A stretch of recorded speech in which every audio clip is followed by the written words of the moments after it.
अस्सलामुअलैकुम वरहमतुल्लाहि वबरकातुहू। My YouTube friends, welcome back to my channel. Hope कि आप लोग बिल्कुल ठीक ठाक हैं और आप सबकी दुआ से अल्हम्दुलिल्लाह मैं भी ठीक हूँ। और अल्लाह पाक से यही दुआ है कि आप लोग हमेशा सही सलामत रहे, खुश रहे अपने अपने घरों में अपनी फैमिली के साथ। आमीन सुम्मा आमीन। नमाज़ पढ़ा कीजिएगा, नमाज हम पर फ़र्ज़ है। अगर आप लोग को मेरी वीडियो अच्छी लगती है तो लाइक, सब्सक्राइब और शेयर ज़रूर कीजिएगा। और चैनल पे जो भी न्यू आ रहे हैं, आपसे भी रिक्वेस्ट है कि प्लीज़ लाइक, सब्सक्राइब और शेयर ज़रूर कीजिए। बेल आइकन को हिट करना मत भूलिएगा कि जब भी मैं कोई वीडियो अपलोड करूं, आप लोगों को नोटिफिकेशन मिलती रहे। पूरा वीडियो ज़रूर वॉच कीजिएगा। हज़रत अली रज़ी अल्लाह अन्हु का कहना है, किसी के बुरे कह देने से ना हम बुरे हो जाते हैं ना अच्छे। अपनी ज़बान से हर शख्स अपना ज़र्फ़ दिखाता है, दूसरे का अक्स नहीं। चले शुरू करते हैं आज का रिएक्शन। आज का रिएक्शन मैं दूंगी सलमा के ऊपर। रिएक्शन नहीं है, एक्चुअली एक मैसेज है एक व्यूअर का जो उनको बहुत पसंद करती है, बहुत प्यार करती है। उन्होंने ये मैसेज दिया कि सलमा, आप हमें अबाया में ही अच्छी लगती हो। हम पहले दिन से डे वन से आपको पूरा अबाया में देख रहे हैं और हम चाहते हैं आप इसी तरह यूट्यूब में आओ। हमें आप अबाया में पसंद है। तो मुझे लगता है ये बहुत ही प्यारा सा एक मैसेज है, एक रिक्वेस्ट उन्होंने की है। बाकी मानना ना मानना सलमा की मर्जी है कि यूज टू हो जाते हैं लोग कि हमेशा से उनको बुरके में देख रहे हैं जब से उनका चैनल है। तो ठीक है, अच्छी बात है। होप कि सलमा ये वीडियो देखे और सलमा को ये मैसेज पहुंचा दिया मैंने आपका। अब बात करते हैं छोटी बाजी के बारे में। छोटी बाजी के अंदर इतना घमंड, इतना तकब्बर है ना कि मैं बता नहीं सकती, उनकी बातों से पता चलता है। तो मैं ये कहना चाहूँगी कि छोटी बाजी जो भी है, आपका नाम नहीं पता क्योंकि सभी छोटी बाजी बोलते हैं, तो मैं भी छोटी बाजी कह रही हूँ कि इतना घमंड, इतना तकब्बर जो है ना, अल्लाह को पसंद नहीं है। ये चीज़ आप बिल्कुल याद रखें। अल्लाह कब किसको कहाँ पहुँचा दे आपको नहीं पता। किसी को भी इस तरह नीचे नज़र से मत देखा करें।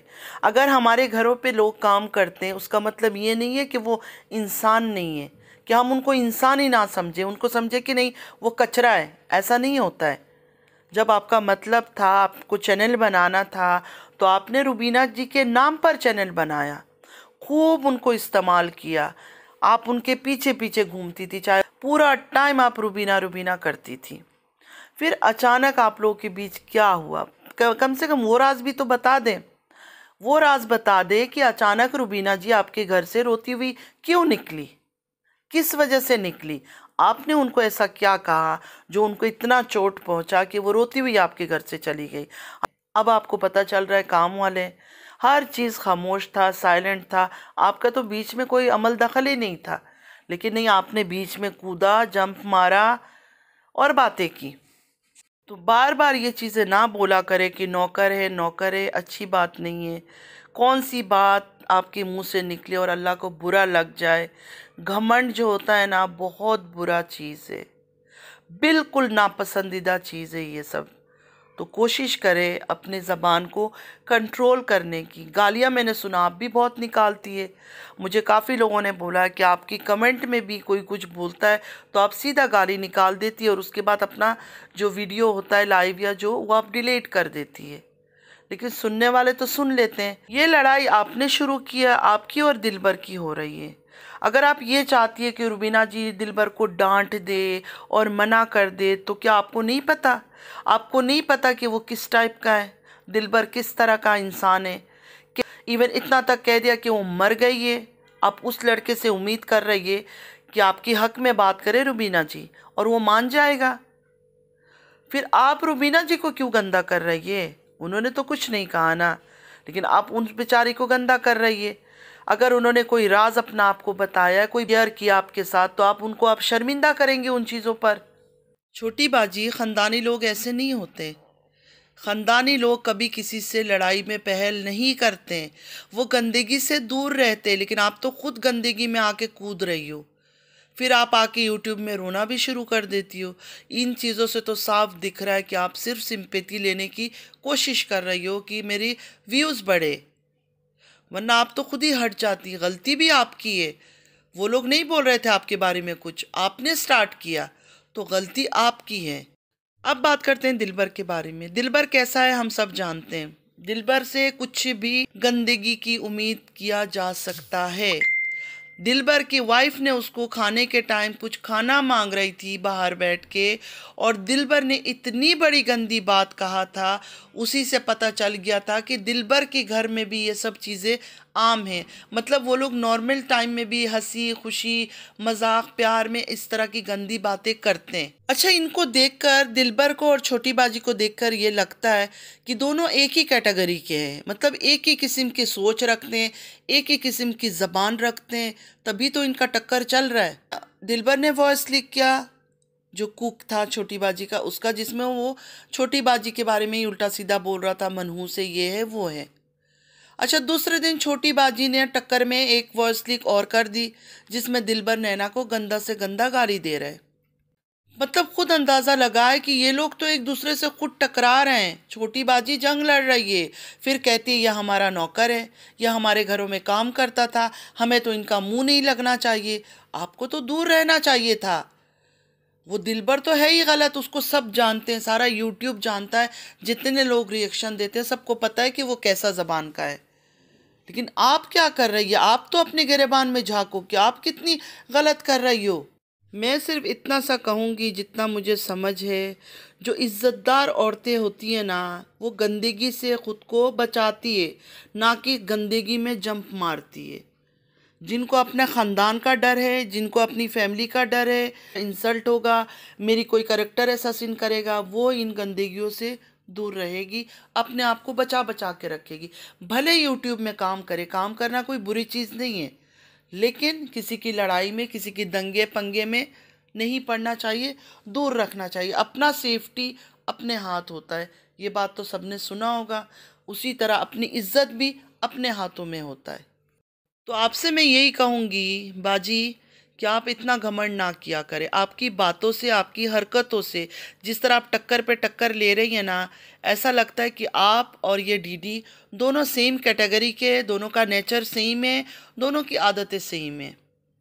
अब बात करेंगे तारा के ऊपर। शुक्र अल्हम्दुलिल्लाह कि तारा को ख्याल आया कि नेल कट कर दूं, और सबको ये भी बताया कि मैंने अपने फ्रेंड से लगवाया था। हम जहां आप काम करती थी तारा, वहां आपकी फ्रेंड है, उनसे आपने लगवाया था। ये न्यूज़ आप ना भी देती तब भी हमें पता था। नेल्स के लिए कहा जा रहा है कि 2 या 4 दिन के लिए, फंक्शन के लिए लगा सकते हैं। सही बात है तारा, बिल्कुल सही बात है। आपको फंक्शन याद है, आपको सर खुजाना याद है, आपको आयत के कपड़ा चेंज करना याद है, उसमें आपको प्रॉब्लम हो जाती है नेल की वजह से। लेकिन आपने एक चीज़ का सबूत दिया और इस चीज़ को साबित किया अपने ज़बान से कि आप नमाज नहीं पढ़ती है। आपको ये ख्याल नहीं आया कि ये लंबे लंबे नाखून से, इनमें जो नेल पेंट लगा, ये सब लगा रहने से मेरी नमाजें नहीं हो रही है। उस चीज़ का आपको कोई अफसोस नहीं है, नमाजों का आपको अफसोस नहीं है, नमाज का आपको ख्याल नहीं है। हालांकि आप कहती है मैं तो आसमान की तरफ देखकर बातें करती हूँ, लेकिन नमाज का आपको बिल्कुल ख्याल नहीं आया कि ये नाखून की वजह से, ये पेंट की वजह से मेरी नमाजें नहीं हो रही है, मेरी नमाजें छूट रही है। अगर आप ये सब चीज़ें ना बोलकर नमाज के बारे में बोलती ना कि मुझे दुख है कि मेरा नमाज नहीं हो रहा है। पहले तो फ़र्ज़ नमाज की कोई माफ़ी ही नहीं है। पता नहीं, आपको शायद पता ही नहीं होगा, आपकी वालिदा, आपके जो चाचू है, जो आपके स्टेप फादर है, आपको ये सब बातें वो लोग नहीं बोलते, या शायद पीछे वो बोलते हो, आप सुनती ना हो। कभी कभी बच्चे भी तो इतने घटिया किस्म की हरकतें करते हैं कि बड़े सर मारते रहें, बताते रहें कि ये ना करो, वो ना करो, वो सुनते नहीं है, और एंड में जो है ना, माँ बाप बदनाम होते हैं। तो आपकी बातें सुन के मुझे ये पता चल गया है कि आप नमाज तो बिल्कुल नहीं पढ़ती हो, बिल्कुल पढ़ती नहीं हो, आपको ख्याल ही नहीं है नमाज का। नमाज का ख्याल होता ना तो सबसे पहले आपने नमाज के बारे में ही बोलना था। दुनिया के चक्कर में ये लोग अल्लाह को भूल गए। कितनी शर्मिंदगी की बात है, कितना गुनाह कबीरा है कि इनको कभी भी अल्लाह याद नहीं आता है। सिर्फ कैमरा ऑन करके जब इनको सिंपैथी कार्ड खेलनी होती है, तब ये लोग 2 बातें इस्लाम की कर लेते हैं, 2 बातें सब्र की कर लेते हैं, वरना इनको याद ही नहीं है कि नमाज भी कुछ है। कुछ हमारे दीन में, मज़हब में कुछ तौर तरीके, कुछ बेसिक रूल्स है जो हमें फॉलो करनी होती है। इनको कुछ भी लेना देना नहीं है। हम डरते हैं कि मर जाएंगे तो क्या होगा। एक सफ़ेद कपड़े में, कपड़ा भी हमारे जिस्म पे नहीं होता है मरने के बाद, कब्र में जब हमें डालते हैं, एक सफ़ेद कपड़े में लपेट के, कफन में लपेट के हमें कब्र में डाल दिया जाता है। लेकिन ये लोग शायद बोलेंगे कि हमारा करोड़ों का घर है ना, उसको तोड़ के हमारे साथ अंदर डालो। अस्तगफिरुल्लाह अस्तगफिरुल्लाह, किस तरह के लोग हैं ये। सारा टाइम बस यूट्यूब की चक्कर है। सुबह आँख खोलती है ना और प्लानिंग शुरू होती है, आज यूट्यूब में क्या करना है, आज यूट्यूब में क्या दिखाना है, आज कौन सी कंट्रोवर्सी क्रिएट कर सके, कौन सा कंटेंट बना सके, यही है। फुल तैयारी हो रही है, फुल तैयारी हो रही है आसमान चैनल का। पहले एक वो ट्रेलर अपलोड कर दिया, ट्रेलर से मिली बेइज्जती, इंसल्ट, बातें, गालियाँ, अब उसको पूरा चेंज करके कोई ड्रामा होगा। इतना ख्याल है मेरे आसमान चैनल के लिए, ऐसे लाइटनिंग होनी चाहिए, ऐसा होना चाहिए। कुछ और चीज़ों का भी सोच लिया करो। दुनिया में बहुत सारे गरीब लोग हैं, एक बार मुड़ के गरीबों की तरफ भी देख लो, गुनाह नहीं है, सवाब होगा, ठीक है। कुछ अच्छी चीज़ों की तरफ भी ध्यान दो। जिनके घर में खाना नहीं है, जाके खाना डलवाओ। यूट्यूब में बैठ के कैमरे को फेस करके ये घर लेना है, वो घर लेना है, इतने करोड़ का घर 6 करोड़ का मैं ले सकती हूँ, बाकी ये करूँगी वो करूँगी, ये सब कहते हुए थोड़ी शर्म नहीं आती? किसी ने पूछा है कितने करोड़ का घर ले रही हो? मुझे तो लगता है आपको ये भी नहीं पता होगा कि रमज़ान आने वाला है। कुछ ही दिनों में रमज़ान के दिन शुरू हो जाएंगे। रमज़ान के बारे में सोचो, रोज़े के बारे में सोचो, बच्चों को ये सब चीज़ें बताओ। सारा दिन बस घर सजा रही हूँ आसमान चैनल के लिए। खुदा के लिए रमज़ान के महीने में कम से कम अपना कोई एपिसोड को रिलीज़ मत करना, क्योंकि एपिसोड देखेंगे मुझे पता है कुछ ना कुछ गंदगी होगी, मजबूर करोगी कुछ ना कुछ बातें करे, कोई ना कोई रिमार्क्स पास करे।